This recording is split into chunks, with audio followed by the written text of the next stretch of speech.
Dans la Sarthe, la famille Chouban a retrouvé le goût des balades. Mais pour Stéphane, ce moment est un petit miracle. Il y a un peu plus d'1 an, il était dans un fauteuil roulant et pensait ne plus jamais remarcher. C'est à reprendre au mois de janvier, tout ça. Attends, encore de La réduc, ouais. la rééducation. Faut que tu retéléphones au kiné. Et après, tu as aussi de l'orthophoniste.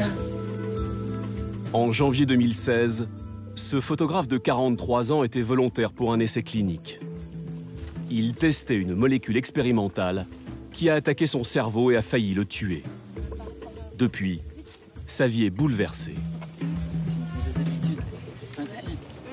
Avant, je parlais au tac et sans difficulté. C'est que maintenant, faut que je dois chercher mes mots pour parler. Ça devient agaçant que ça soit pareil au téléphone. Et... La santé, ça s'est stabilisé. Mais bon, il y a aussi beaucoup de morale, il y a tout ça. Parce que, bon, avant, je pouvais faire plus de choses. Depuis l'accident, j'ai 5 enfants, mais c'est comme si j'en avais 6. Parce qu'il faut que je fasse beaucoup de choses. Faut que... Mais il a du mal à ranger, il n'est pas organisé. Et puis le caractère, il a changé de caractère. Moins patient, moins autonome, Stéphane enchaîne les arrêts maladie et ne sait pas s'il pourra retravailler un jour.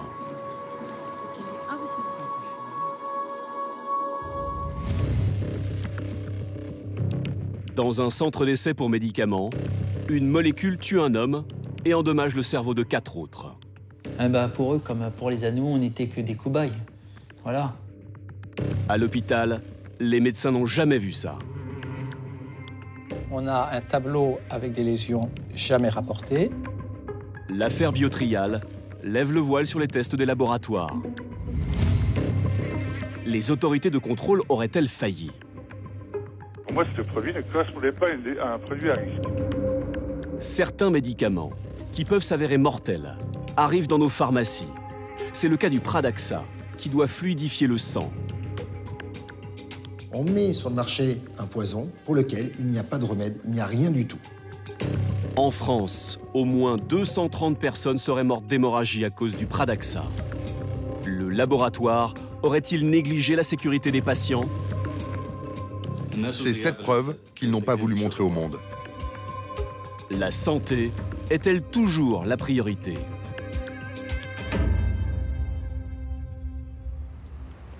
Lille, au petit matin. Thomas est régisseur de théâtre. À 29 ans, il est en parfaite santé. Pourtant, ce matin-là, il se rend à l'hôpital. Pour la première fois, il est volontaire pour participer à un essai clinique. Thomas va tester un médicament anti-Alzheimer et a rendez-vous au sous-sol, dans une unité spéciale, le Centre d'investigation clinique. Bonjour. Le test est notamment commandé par 12 laboratoires pour mesurer l'effet du traitement sur 15 volontaires sains. Bonjour. Il y a un superviseur, Vous allez venir vous installer. un neurologue de l'hôpital. Thomas a commencé ce traitement il y a 2 semaines. Dominique Deplanque vérifie si le jeune homme va bien. Très bien. Donc, depuis la dernière visite, aucun événement particulier n'est survenu.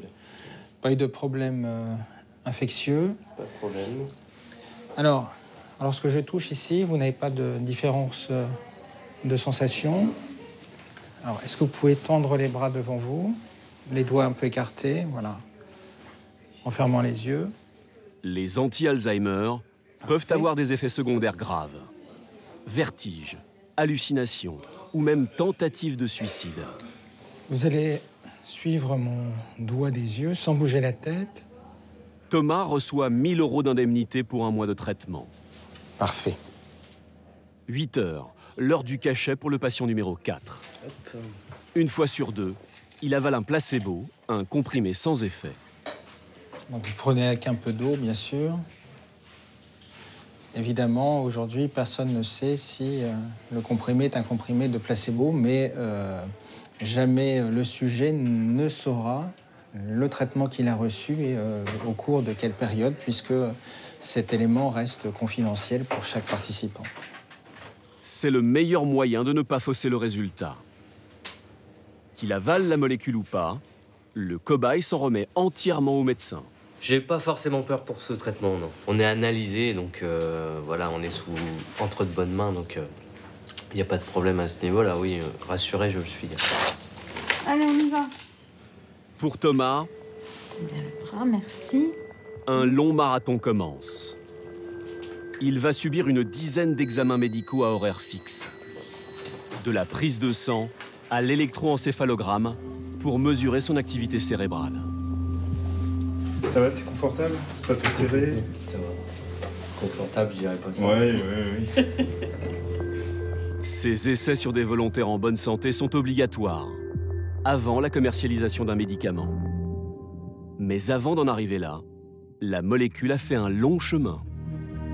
Mise au point par des chercheurs, elle est d'abord testée sur des animaux.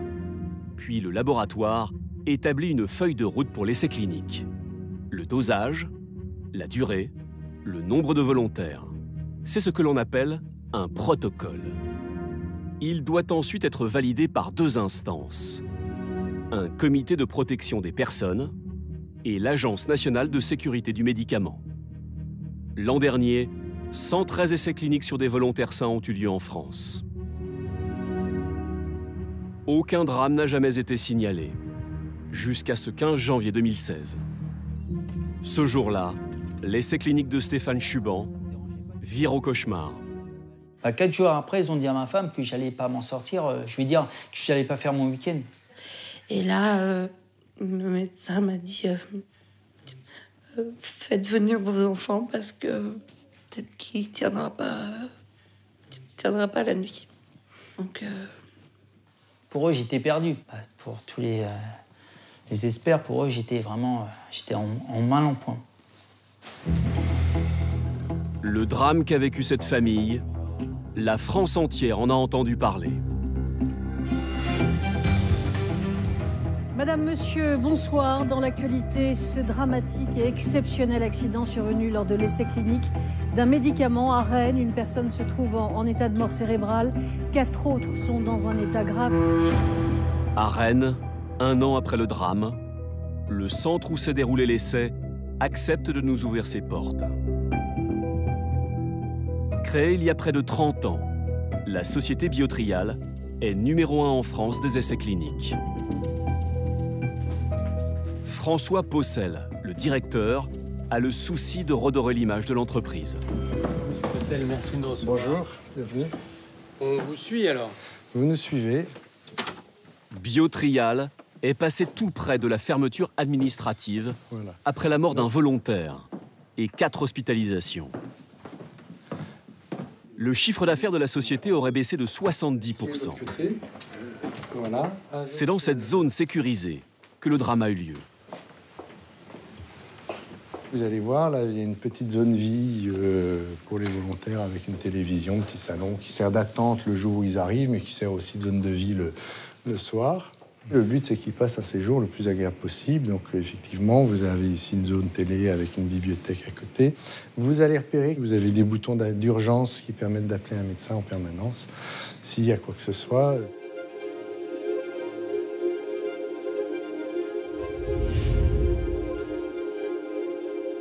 Le 6 janvier 2016, 8 volontaires sont installés dans ce dortoir pour une dizaine de jours, sans sortir. Pendant toute la durée du test, 2 d'entre eux avalent un placebo. Les 6 autres, 50 mg d'une molécule expérimentale. Le BIA 10-24-74. Mise au point par un laboratoire portugais, Bial, elle doit permettre de stimuler certaines zones du cerveau. Comme pour chaque essai, le volontaire est informé de l'objectif de la molécule. Et celle-ci est prometteuse. Lutter contre la maladie de Parkinson, la sclérose en plaques, le cancer, mais aussi les AVC et même l'obésité. Tous les matins à 8 h, les médecins de Biotrial distribuent à chaque volontaire 50 mg en gélule, comme prévu par le protocole. Des prises de sang ont lieu à heure fixe, tout comme les contrôles du rythme cardiaque. Pendant 4 jours, tout se passe bien. Mais au 5e jour, l'essai tourne mal et conduit à la mort du volontaire 2508. Derrière ce numéro, il y avait Guillaume Molinet.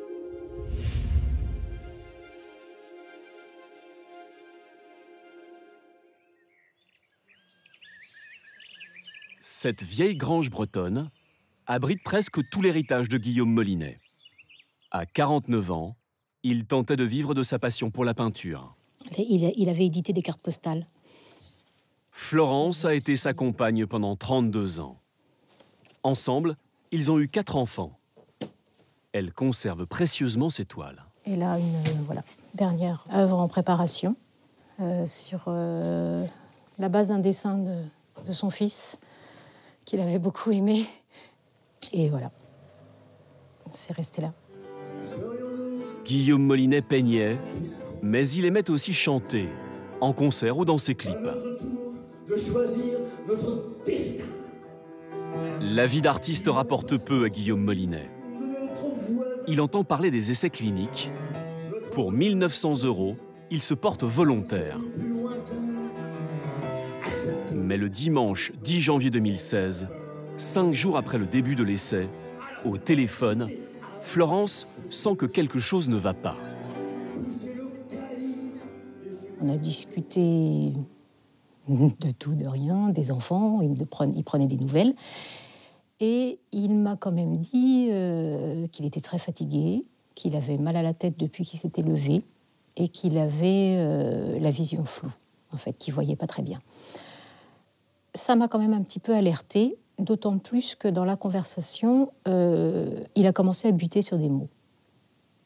Et ça, je ne l'avais jamais entendu. J'avais jamais entendu Guillaume buter sur un mot. Au final de cette conversation, il m'a dit qu'il allait retourner voir un médecin pour dire que ça allait pas mieux, quoi. Et qu'il allait me rappeler dans la soirée. Mais il m'a jamais rappelé. L'état de Guillaume Molinet va s'aggraver. À 20h23, le médecin de Biotrial s'inquiète et joint l'hôpital de Rennes pour y envoyer Guillaume Molinet. Nous avons obtenu l'enregistrement de l'appel. Je vous appelle, je suis médecin de garde à Biotrial et j'aimerais faire transférer un des volontaires aux urgences qui présente des signes neurologiques. Un volontaire, oui. Et donc, alors qu'est-ce qu'il présente exactement? Il présente des troubles neurologiques, donc ça peut être dû au produit comme ça peut être autre chose et on voudrait éliminer. On n'est pas en mesure de faire des examens complémentaires. Oui, bien sûr. Des troubles neurologiques peut être liés au produit de l'étude. 20 minutes après cet appel, à 20h46, les ambulanciers arrivent à Biotrial. Nous les avons retrouvés. Ils affirment avoir pris en charge un patient en plein délire.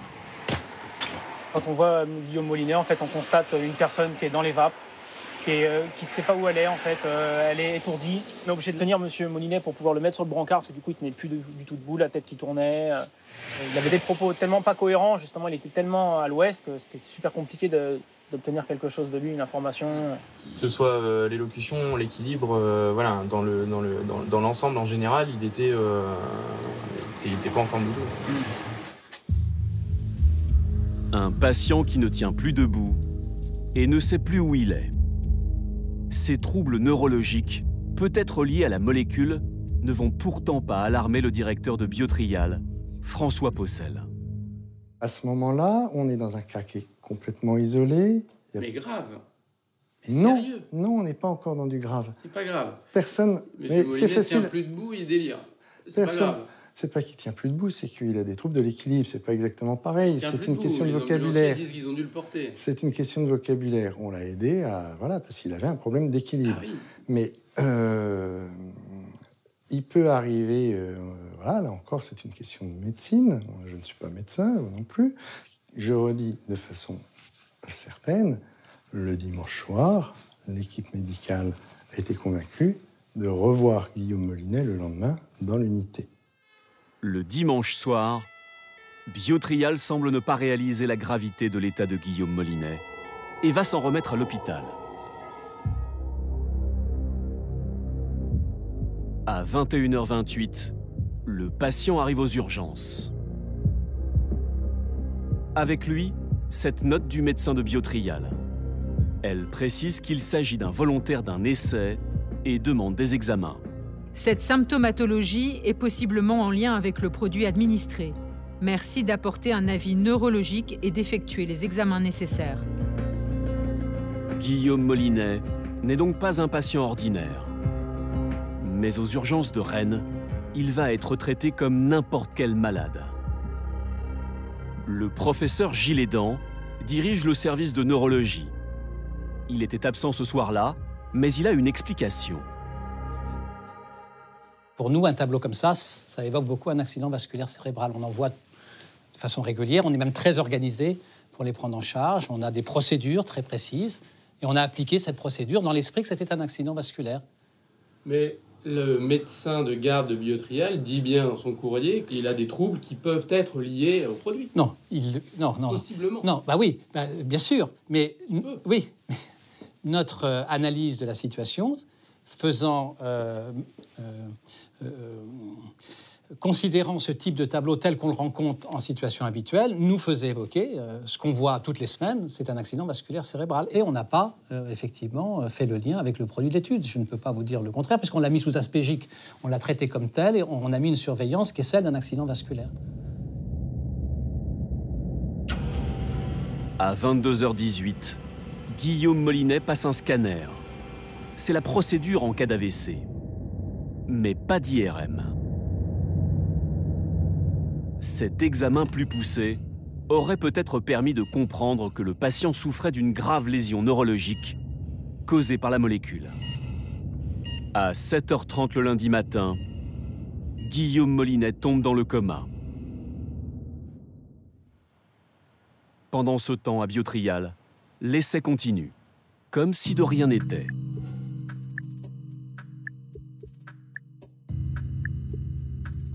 À 8h, les médecins donnent à nouveau la molécule au volontaire, conformément au protocole, sans même avoir pris des nouvelles de Guillaume Molinet. Nous n'avons pas appelé, et on a toujours dit, et voilà, on nous jugera si on doit être jugé pour ça, et on assumera. Nous n'avons pas appelé avant d'administrer le lundi matin. Je peux vous dire pourquoi. Vous le regrettez ? À quoi ça sert de regretter ? C'est pas la question. La question, c'est de vous expliquer pourquoi. Je vous dis qu'on ne l'a pas fait parce qu'il n'y avait pas d'inquiétude majeure. Un discours inaudible pour Laurent Molinet, le frère de Guillaume. La famille a porté plainte contre X pour homicide involontaire. On s'aperçoit qu'il y a quand même faute sur faute sur faute sur faute. Mais je pense qu'à un moment donné ou à un autre, chacun doit prendre ses responsabilités. Dans la mesure où, quand on est à ce niveau de décision, à ce niveau de pouvoir, considérer la vie de chacun me semble important. Lundi 11 janvier à 10h, un médecin de Biotrial appelle l'hôpital. Il apprend que Guillaume Molinet est dans le coma. À 17h, l'essai clinique est interrompu. Les volontaires sont avertis de la situation. Mais Biotrial n'envoie personne à l'hôpital pour des examens approfondis. Mardi 12 janvier, dans l'après-midi, la situation s'aggrave. Parmi les volontaires, le numéro 2507, Stéphane Chuban. Il constate que son voisin de table a des symptômes inquiétants.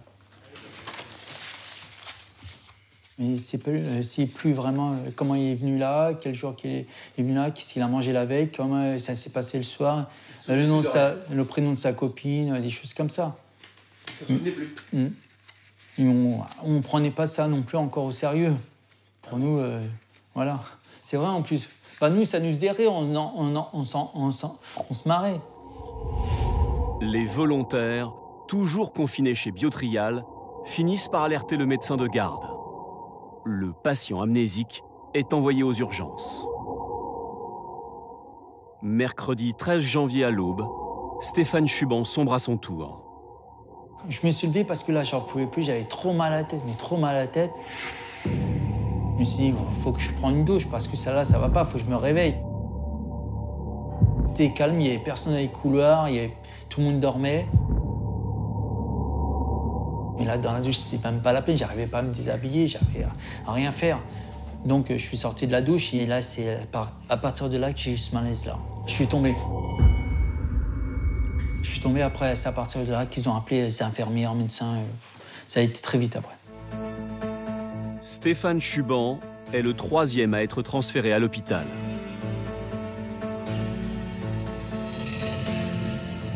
À Biotrial, il reste 3 volontaires qui ont pris la molécule. Ils ont décrit ce cauchemar en vase clos lors de l'enquête. Les tremblements ont commencé le mercredi après-midi. Au départ, c'était OK, et après, le tremblement a augmenté de plus en plus. Le jeudi soir, le docteur m'a dit qu'il y avait une anomalie sur ma veine cérébrale. À leur tour, eux aussi sont hospitalisés. Sur les 6 patients qui ont absorbé la molécule, un seul ne présente aucun symptôme. Guillaume Molinet est dans le coma. Les 4 autres sont à l'hôpital dans un état grave, dont Stéphane Chuban. Leur cerveau est touché de manière inédite. On a un tableau avec des lésions jamais rapportées. C'est la substance grise qui a été touchée par un mécanisme qui est un peu encore mystérieux, et ça, c'est unique. Il y a là une telle spécificité que c'est la toxicité spécifique de ce produit qui a été responsable de lésions tissulaires dans des endroits très particuliers. Le professeur aidant leur injecte des doses massives de corticoïdes. Il a probablement sauvé la vie des 4 volontaires, qui auront tous des séquelles neurologiques. Le vendredi 15 janvier, Guillaume Molinet est en état de mort cérébrale. L'affaire éclate dans les médias. Je n'ai connaissance d'aucun événement comparable. Ce qui s'est passé est inédit et appelle de nous la plus grande vigilance dans les enquêtes qui vont être engagées. 2 jours plus tard, le dimanche 17 janvier, Guillaume Molinet décède. Le même jour, Stéphane Chuban et les 3 autres volontaires portent plainte contre Biotrial pour mise en danger de la vie d'autrui. S'ils avaient fait le nécessaire pour tout le monde dès le premier jour que la personne s'est fait hospitaliser, je pense pas qu'on s'est retrouvé dans cet état-là. Ils nous ont pas pris au sérieux. Pour eux, comme pour les animaux, on n'était que des cobayes. Voilà. L'Inspection générale des affaires sociales, l'IGAS, est aussitôt saisie de l'affaire. Dans son rapport final, elle met en cause le centre d'essai. Biotrial aurait dû faire une recherche d'informations en temps et en heure sur l'évolution de l'état de santé du premier volontaire hospitalisé. Biotrial a manqué à son devoir de protection des volontaires. Le directeur de Biotrial réfute cette dernière accusation et rejette la responsabilité sur les volontaires. Les volontaires, ils ont vu eux aussi partir Guillaume Molinet. S'ils avaient senti une inquiétude particulière, s'ils avaient eu une inquiétude particulière, s'ils avaient pensé que, compte tenu de leur état à eux, ce qui est arrivé à Guillaume Molinet pouvait leur arriver, vous croyez qu'ils auraient pris la dose supplémentaire? Donc, oui, mais parce qu'encore une fois, ils vous font confiance. Ils s'en remettent à vous. Bien c'est sûr, à mais vous de les informer de l'état de Guillaume Molinet avant de leur donner la molécule. Mais ils ont l'état de... Enfin, ils l'ont vu partir. Donc leur bon sens à eux, ça a été de reprendre la molécule. Un essai clinique où les volontaires devraient s'en remettre à leur bon sens? Comment a-t-on pu en arriver là? Pourquoi cet essai a-t-il été autorisé? L'Agence nationale de sécurité du médicament, qui a autorisé l'essai, est un acteur central. Aurait-elle commis des erreurs? Pour le comprendre, il faut revenir un an en arrière, sur le parcours de la molécule BIA 102474, mise au point par le laboratoire portugais BIAL. En avril 2015, il transmet à l'Agence nationale de sécurité du médicament 2 documents. Un bilan des tests sur les animaux et un protocole d'essai sur des humains à valider. Au sein de l'agence, Farida Wadi est chargée d'évaluer les tests réalisés par le laboratoire sur les animaux. Elle constate que la molécule est toxique chez certains spécimens. Des effets neurologiques ont été constatés sur 4 espèces. La souris, le rat, le chien et le singe. Soumis à de fortes doses, des cobayes sont décédés. Farida Wadi alerte sa hiérarchie. Des informations cruciales pour l'avocat de la famille de Guillaume Molinet. Farida Wadi, alerte. Et Guy, il y a quelque chose qui ne va pas bien, là. Le système nerveux central, il est touché, il est concerné par cette molécule. Et on peut supposer que si elle joue sur les animaux comme le chimpanzé, elle va jouer sur l'homme. Pourtant, à l'agence du médicament, Jean-Louis Desmolis, le médecin chargé d'autoriser les essais sur l'homme, conclut. Il ne s'agit pas d'un produit à risque.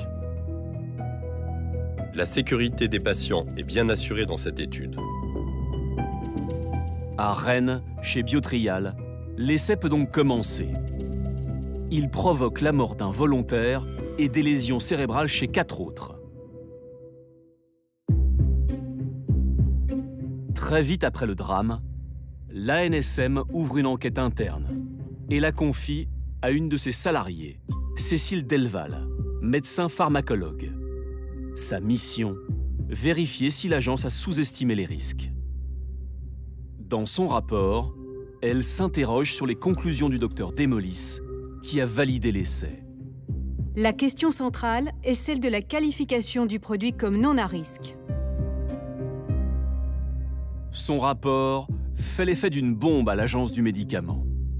Elle est convoquée par la direction. Elle racontera cet épisode lors de l'instruction. J'ai tout de suite eu des remarques sur mon travail. À chaque mot que je prononçais, il y avait tout de suite une levée de bouclier. La directrice juridique me dit que j'ai fait un rapport à charge. À l'issue de la réunion, il est convenu que M. X reprend le rapport. Je n'ai plus été sollicitée. Et dans le rapport final de l'agence, les interrogations de Cécile Delval sur les risques de la molécule ont disparu. On va nous arrondir progressivement cela après plusieurs modifications et au final, non, c'est vrai, cette molécule n'était pas dangereuse, il n'y a rien à voir circuler. Cécile Delval n'a pas souhaité nous rencontrer. L'agence de sécurité du médicament non plus. Sur ce dossier, compte tenu de la procédure, il n'y aura pas de prise de parole. On ne veut pas revenir sur cette problématique de gestion. Nous allons quand même en savoir plus sur cette problématique de gestion. Nous avons pu joindre Jean-Louis Desmolis, le médecin qui a validé cet essai clinique. Lui aussi a refusé une interview. Nous l'avons enregistré à son insu. Rien n'était prévisible.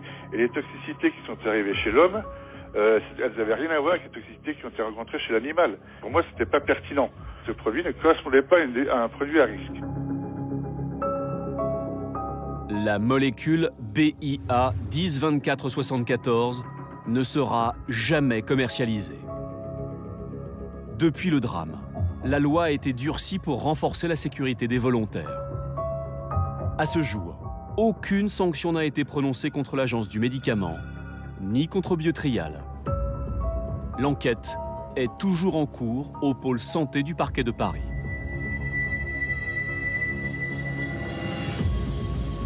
D'autres médicaments dangereux ont-ils pu échapper à la vigilance des autorités et finir dans les rayons des pharmacies?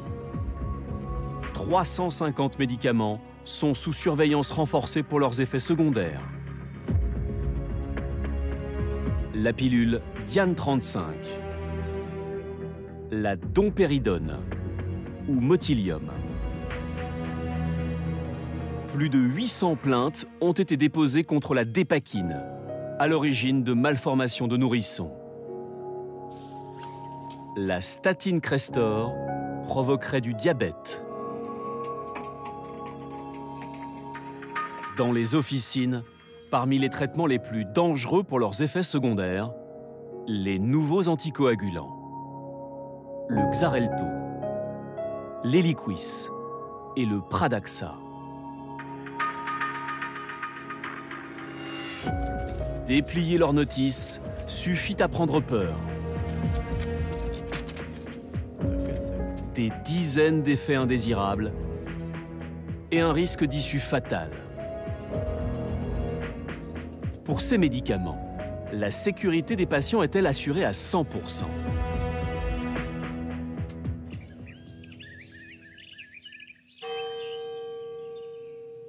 Aux confins de l'Ardèche, l'un de ces médicaments s'est révélé mortel. Nathalie Dallard, infirmière de 42 ans, a vu sa mère mourir il y a 5 ans. Ça, c'est encore ses 80 ans. Voilà où elle fait ses cadeaux. Elle conduisait sa voiture, elle faisait son jardin, elle faisait ses courses, elle s'occupait de ses papiers. Elle était quand même en forme.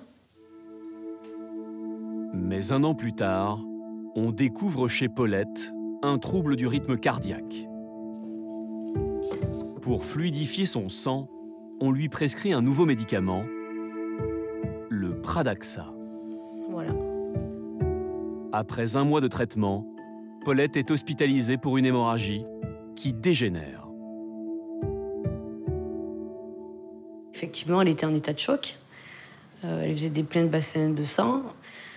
Elle nous a dit j'en fais des pleins bassins, j'en fais encore, et c'était du sang, quoi. Le médecin urgentiste appelle le Réa, appelle d'autres services et, de réanimation, et il n'y a pas de moyen de stopper l'hémorragie. Moi, sur le coup, je comprends rien. On nous dit, ben voilà, on n'arrive pas à stopper l'hémorragie, c'est un nouveau anticoagulant, enfin, on n'a pas de moyen de l'arrêter. Et sur le coup, je me dis, mais j'hallucine, quoi. Ils nous ont mis, mais qu'est-ce que c'est que cette histoire, quoi? Vidée de son sang, Paulette meurt en quelques heures. Sa famille porte plainte contre le laboratoire. La justice penche pour une erreur médicale et classe le dossier. Mais Nathalie n'en reste pas là. Pendant 5 ans, elle va chercher des informations sur le Pradaxa. Moi, je pense qu'on n'aurait pas dû le mettre aussi vite sur le marché. C'est-à-dire, tant que c'était pas sécurisé, tant qu'on ne gérait pas l'effet qu'il avait sur les gens. Donc ça, c'est choquant. Et je pense que c'était vraiment évitable.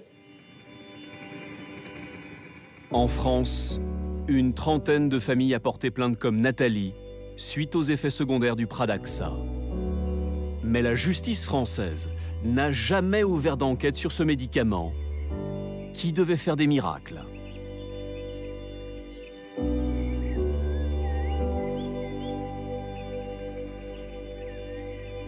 Quand le Pradaxa arrive en France en 2011, il promet d'améliorer la vie d'1 million de malades. Des personnes âgées pour la plupart, atteintes d'un trouble cardiaque fréquent, la fibrillation atriale. Le cœur a des battements irréguliers. Le sang s'accumule dans les artères, le risque de caillot et donc d'AVC est maximum. L'anticoagulant sert à fluidifier le sang. Mais attention au dosage. Un sang trop fluide et c'est l'hémorragie. Avant l'arrivée du Pradaxa, il n'existait qu'un seul traitement, les antivitamines K. Commercialisés sous plusieurs marques. Une erreur de dosage peut être mortelle. Il se dose au quart de comprimé près.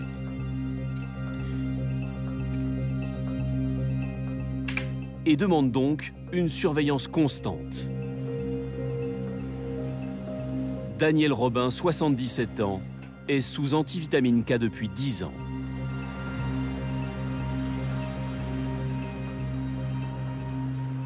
Bonjour. Ça fait à peu près un mois qu'on ne s'est pas vu. Oui, voilà. Hein, voilà, je vais vous donner ma carte. Alors, s'il vous plaît. Comme d'habitude, il vient dans ce laboratoire d'analyse pour vérifier la fluidité de son sang.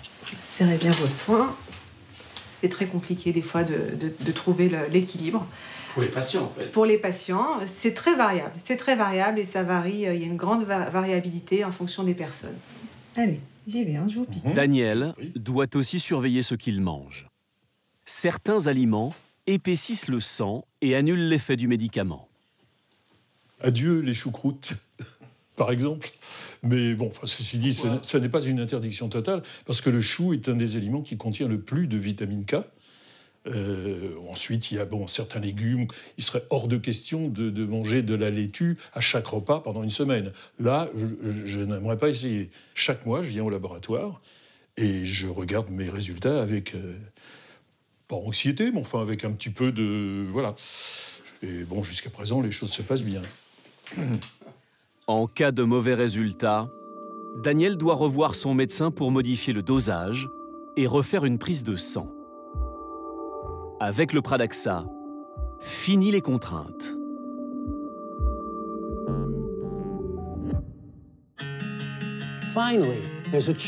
Mes patients atteints de fibrillation atriale ont enfin le choix. Aujourd'hui, nous avons le Pradaxa. Sorti d'abord aux États-Unis en 2010, le Pradaxa promet une révolution. Il réduirait les hémorragies, mais aussi le risque d'AVC de 35%.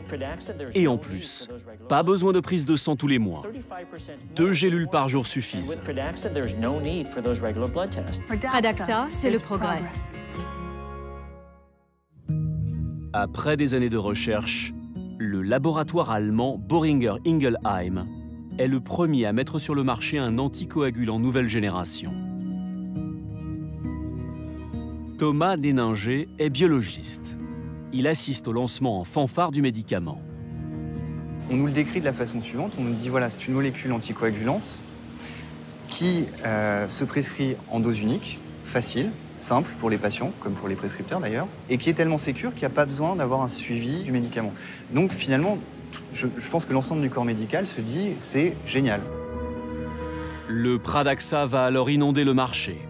Il est commercialisé dans plus de 30 pays et devient un blockbuster.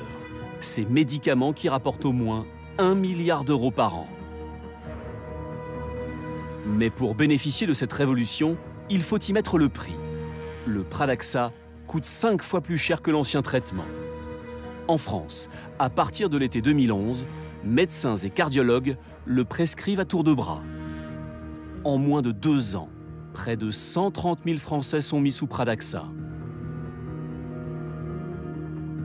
Mais contrairement à l'ancien traitement, en cas d'hémorragie, ce médicament n'a pas d'antidote. Pour l'avocat de Paulette et de 36 autres victimes du Pradaxa, c'est révoltant. C'est la première fois où on a un médicament qui est mis sur le marché, qui est un anticoagulant, mais pour lequel il n'y a aucun antidote. En d'autres termes, et je pèse mes mots, on met sur le marché un poison pour lequel il n'y a pas de remède, il n'y a rien du tout. D'autant qu'en France, les hémorragies dues au Pradaxa se multiplient. 1600 effets secondaires graves et 175 morts sont répertoriés en 2 ans.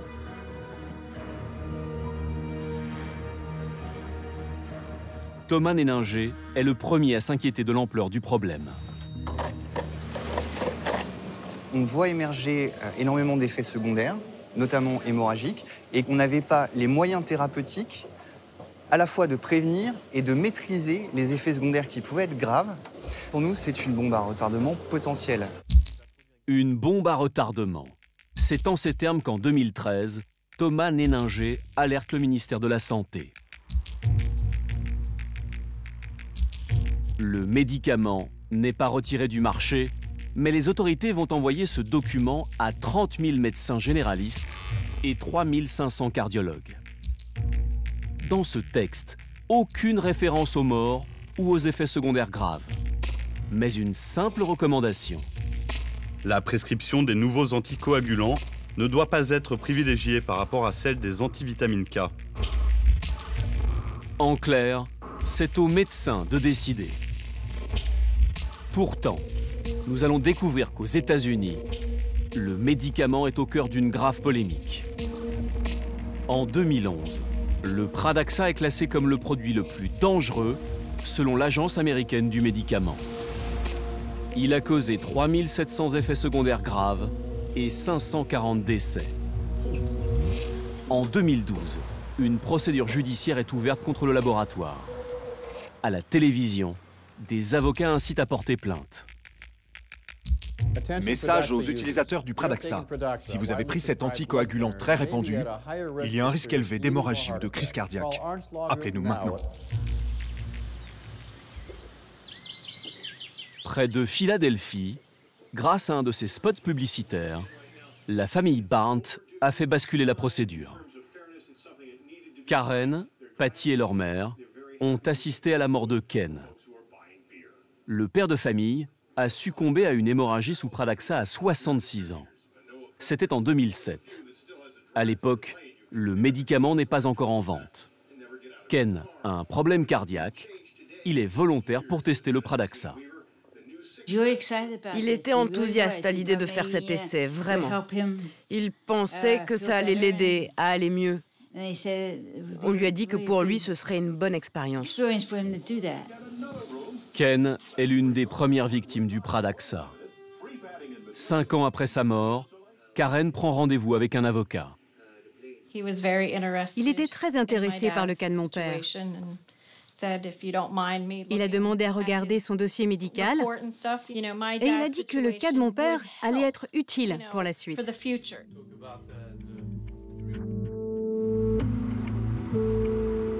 À la Nouvelle-Orléans, nous allons rencontrer l'avocat. Ned McWilliams a travaillé 3 ans sur cette procédure qui a réuni 4000 plaignants, dont la famille Barnes.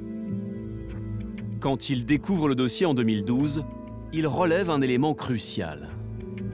L'hémorragie de Ken Barnes n'apparaît pas dans les résultats de l'essai clinique. Ça, c'est le rapport qui a été rempli par les médecins à la mort de M. Barnes. Il y a une case, vous voyez, à remplir en cas d'hémorragie. Or, elle n'est pas remplie. Pour le centre d'essai, le volontaire Barnes est mort d'une crise cardiaque, mais n'a pas fait d'hémorragie, ou bleed en anglais. Pourtant, le certificat de décès indique bien cette hémorragie. Selon l'avocat, cela aurait permis au laboratoire de minimiser les risques du Pradaxa. M. Barnes participait à l'essai clinique du Pradaxa. Il est mort d'une hémorragie et ils ne l'ont pas comptabilisé. Donc ça donne l'impression que le Pradaxa cause moins d'hémorragie qu'en réalité. Et M. Barnes n'est que la partie visible de l'iceberg. On en a trouvé d'autres dans le même cas. C'est une faute fondamentale pour un essai clinique. Face aux preuves apportées par l'avocat, le laboratoire rectifie les résultats de l'essai et reconnaît 18 autres hémorragies.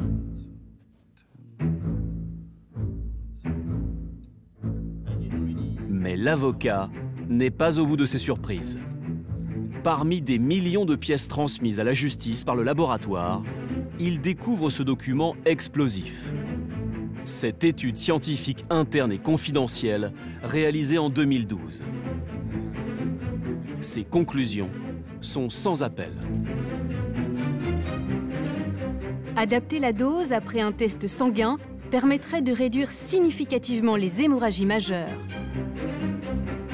En clair, avec une prise de sang et un dosage adapté, le médicament serait beaucoup plus sûr. C'était ça l'idée, faire juste une prise de sang. Si on mesure la quantité de Pradaxa dans le sang et qu'on adapte la dose, on réduit les risques d'hémorragie. C'est cette preuve qu'ils n'ont pas voulu montrer au monde. Dans un email interne, un médecin-chef de Boehringer Ingelheim, Klaus Dougie, commente l'étude et mesure le bénéfice des tests sanguins pour les patients. Ce docteur Dougie dit précisément que le test réduit le risque d'hémorragie de 30 à 40%.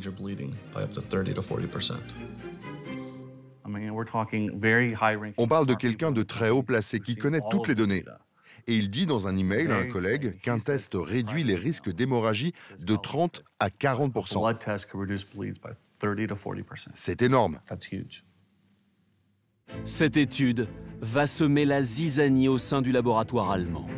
Et pour cause, Le meilleur argument de vente du Pradaxa, c'est justement qu'il n'aurait pas besoin de prise de sang. En interne, des voix s'élèvent contre la publication de l'étude. Cette publication nous nuira plutôt que de nous être utile. Peut-on l'éviter? Il sera très difficile de dire aux autorités sanitaires qu'il n'y a pas besoin de tests de dosage. Je n'ai pas le pouvoir de stopper une publication, mais je vous demande de vérifier si c'est vraiment ce que nous voulons. Malheureusement, leur boulot, c'est de vendre un maximum de cachets, qu'on en ait besoin ou pas. Et parfois, ce désir de business obscurcit leur jugement sur la sécurité des patients.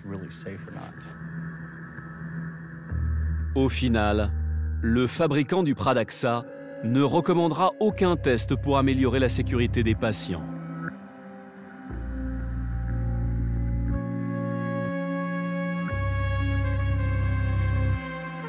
Pour éviter un procès, en 2014, Boehringer Ingelheim verse près de 500 millions d'euros aux 4000 plaignants. Le Pradaxa est toujours en vente aux États-Unis.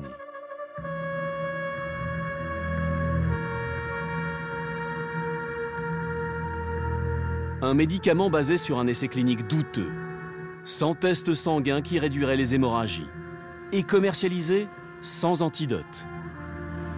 Qui a autorisé la vente du Pradaxa en Europe en 2011? Londres est un passage obligé pour tout médicament.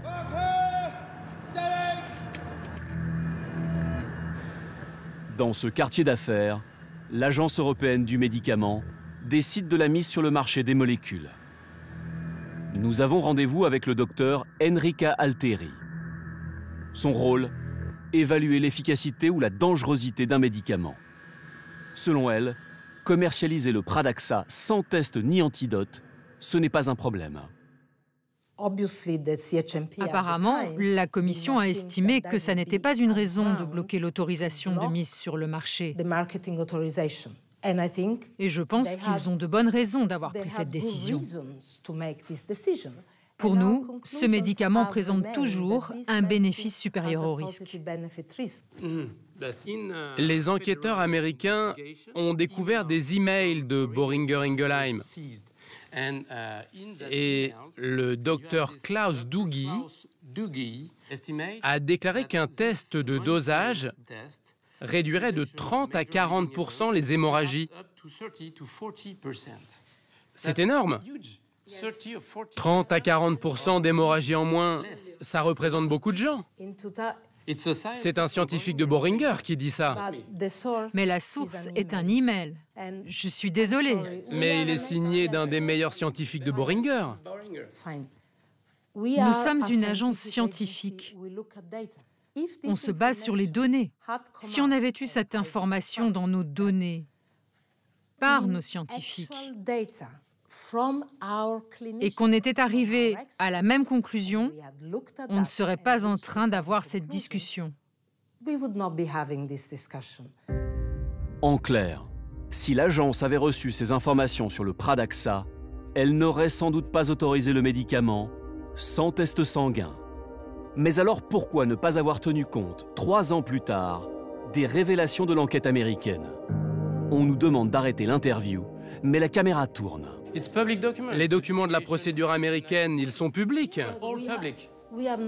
Franchement, nous ne sommes pas concernés par la procédure américaine. C'est comme écouter Trump quand il tweet. Je suis désolée. Non, ce ne sont pas des tweets. J'ai l'étude du laboratoire. Très bien, très bien.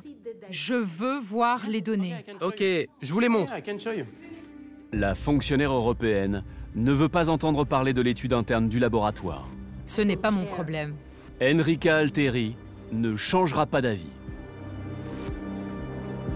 Pour autoriser un médicament, l'agence européenne s'en remet à ses propres experts. Ils sont issus des 27 pays membres et de leurs agences nationales. Mais sont-ils indépendants des laboratoires pharmaceutiques? En 2009, la Commission européenne s'est penchée sur cette question lors de cet audit confidentiel. 6 produits ont été examinés. Parmi eux, le Pradaxa. Et les conclusions sont claires. Tant que l'indépendance des équipes d'experts évaluateurs ne peut être garantie, la validité et la qualité des évaluations peut être mise en doute. Cela pourrait nuire à la réputation de l'agence.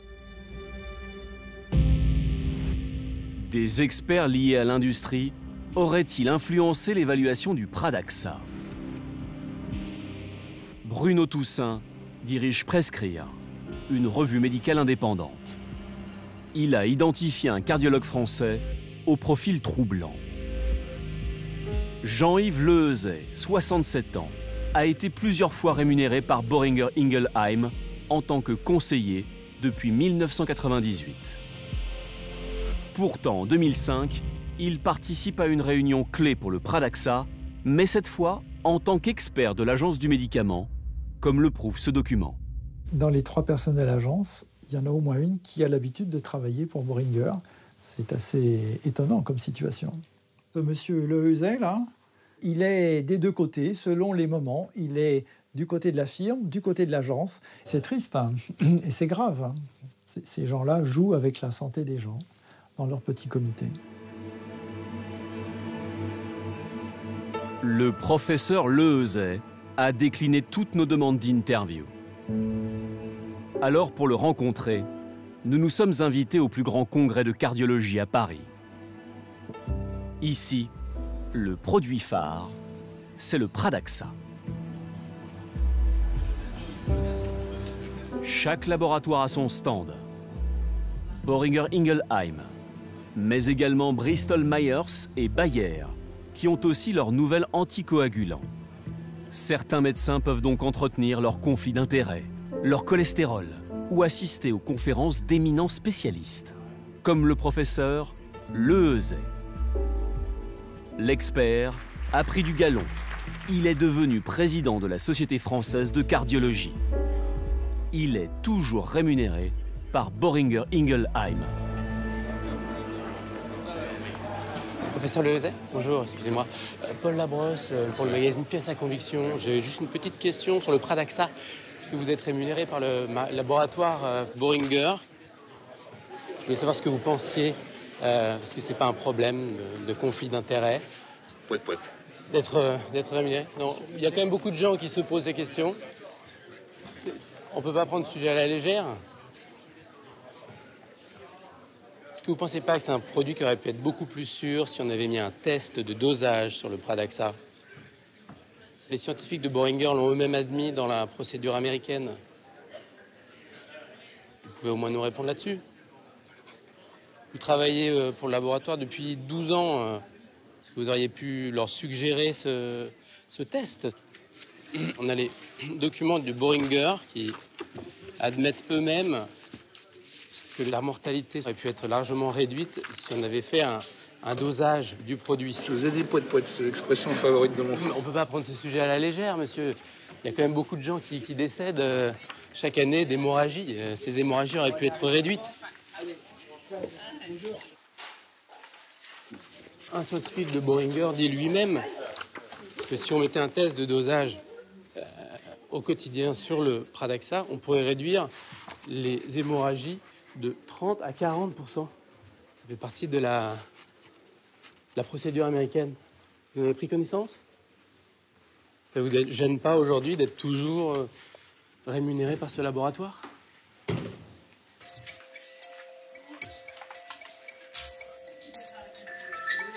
Tu pourrais avoir au moins un petit rendez-vous pour en reparler? L'Agence française du médicament et Boehringer Ingelheim n'ont pas non plus souhaité nous rencontrer. Le laboratoire nous a répondu par mail. Il réfute les risques et se retranche derrière l'avis des autorités de santé qui ont autorisé la mise sur le marché du médicament. Le Pradaxa est toujours en vente. Un antidote vient d'être mis au point. C'est qu'une honte. Qu'un laboratoire dise « ça y est, enfin, j'ai un antidote » plusieurs années après, mais même déontologiquement pour un laboratoire ou pour des médecins, c'est reconnaître qu'ils ont commis une erreur. Pourquoi, dans ce cas-là, mettre un produit et ne pas avoir son antidote? C'est incompréhensible. La bataille des victimes du Pradaxa est loin d'être terminée. De nouvelles plaintes sont en cours. Selon Boehringer Ingelheim, le médicament aurait provoqué dans le monde 12 000 hémorragies graves et 2300 décès.